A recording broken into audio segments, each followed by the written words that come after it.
Bismillahirrahmanirrahim. Assalamualaikum warahmatullahi wabarakatuh. Kami mahasiswa semester 1 Program Studi Farmasi Fakultas Ilmu Kesehatan UIN Syarif Hidayatullah Jakarta. Video ini dibuat untuk memenuhi salah satu tugas kelompok mata kuliah Praktikum Ilmu Sains Dasar Farmasi dengan dosen pengampu Ibu Isra Janatiningrum MSI. Kami dari kelompok 4A terdiri dari 8 anggota yang saling bekerja sama. So, inilah video liputan dari kami.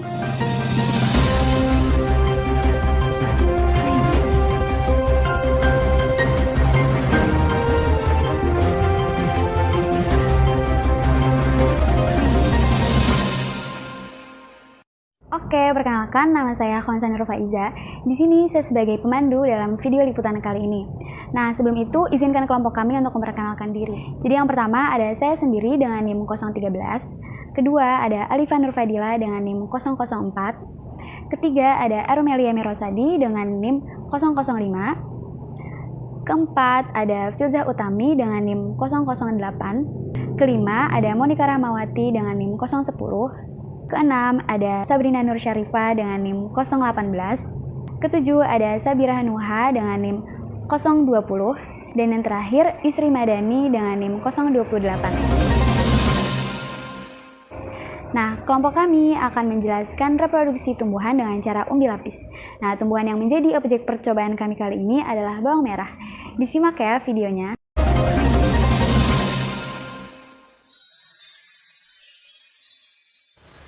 Sama-sama sudah kita ketahui bahwa perkembangbiakan tumbuhan dibagi menjadi dua jenis, yaitu perkembangbiakan secara vegetatif atau aseksual dan secara generatif atau seksual. Nah, yang kita bahas pada kali ini yaitu umbi lapis yang berkembang biak secara vegetatif atau aseksual. Umbi lapis dibentuk dari lapisan daun yang tersusun secara berlapis-lapis dan tebal sehingga berbentuk seperti batangnya. Pada bagian dasar umbi lapis terdapat serabut akar. Di antara bagian-bagian umbi lapis terdapat bakal tunas. Nah, jika bakal tunas ini ditanam, maka menghasilkan tunas baru yang kemudian berkembang menjadi tumbuhan baru atau tanaman baru. Ciri-ciri dari umbi lapis selain daunnya yang berlapis-lapis, yaitu terdapat bakal tunas di ketiak umbi. Umbinya akan membengkak pada bagian dalam tanah, kemudian terdapat serabut akar atau jenis akar yang digunakan yaitu akar serabut. Nah, contoh dari beberapa tumbuhan yang bereproduksi secara umbi lapis ini yaitu bawang bombay, bawang merah, bawang putih, dan bunga tulip. Bawang merah merupakan sejenis tanaman yang menjadi bumbu berbagai masakan di dunia. Bawang merah berasal dari negara Iran, Pakistan, dan juga pegunungan-pegunungan yang berada di sebelah utaranya. Kemudian, bawang merah dibudidayakan di daerah dingin, tropis maupun subtropis. Bawang merah merupakan tanaman semusim yang memiliki umbi berlapis. Tanaman bawang merah memiliki akar serabut dan juga daun yang berbentuk silinder berurat. Umbi dari bawang merah terbentuk dari lapisan-lapisan daun yang membesar dan bersatu. Bawang merah merupakan tanaman yang dapat dijadikan sebagai obat herbal yang sudah dikenal oleh berbagai masyarakat. Biasanya digunakan untuk masuk angin, pilek, dan juga penurun demam. Untuk penurun demam, bawang merah dapat dikonsumsi secara langsung maupun hanya dibalur. Untuk dikonsumsi langsung, bawang merah dapat ditumbuk terlebih dahulu lalu dicampurkan dengan perasan jeruk nipis. Apabila ingin dibalur, bawang merah dapat ditumbuk terlebih dahulu lalu dicampurkan dengan jahe. Setelah itu dapat dibalurkan secara merata di tepung tubuh. Untuk alat dan bahan bisa disiapkan pisau, bawang, tanah subur, air, polybag atau pot. Untuk prosedur penanaman, pertama siapkan alat dan bahan, lalu isi polybag dengan tanah sekitar 3/4 isi, kemudian ambil beberapa bawang yang bagus, hindari memilih bawang yang ada bercak hitamnya karena dapat menyebabkan tanaman tersebut terkena penyakit. Lalu potonglah ujung bawang sampai terlihat daging bawangnya. Jika bawangnya sudah memiliki tunas, tidak perlu dipotong lagi. Lalu masukkan bawang dengan kedalaman 5 cm di dalam tanah tersebut. Lalu siram tanaman setiap pagi dan sore hari dan amati perubahannya. Untuk lebih lanjut, simak video berikut ini.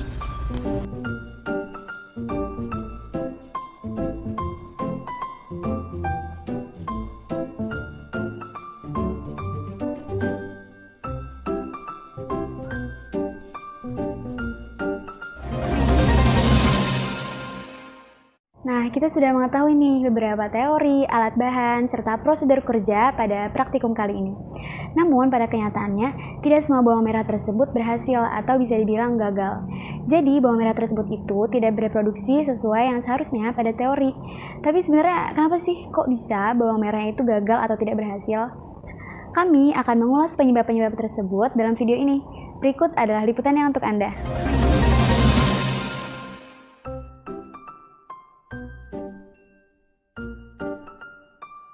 Penyebab yang kami dapatkan pada penanaman bawang atau faktor bawang gagal yaitu pertama, pemilihan tanah yang digunakan kurang tepat, di mana kita harus menggunakan tanah humus ataupun tanah yang subur dan tidak menggunakan tanah yang seperti tanah liat.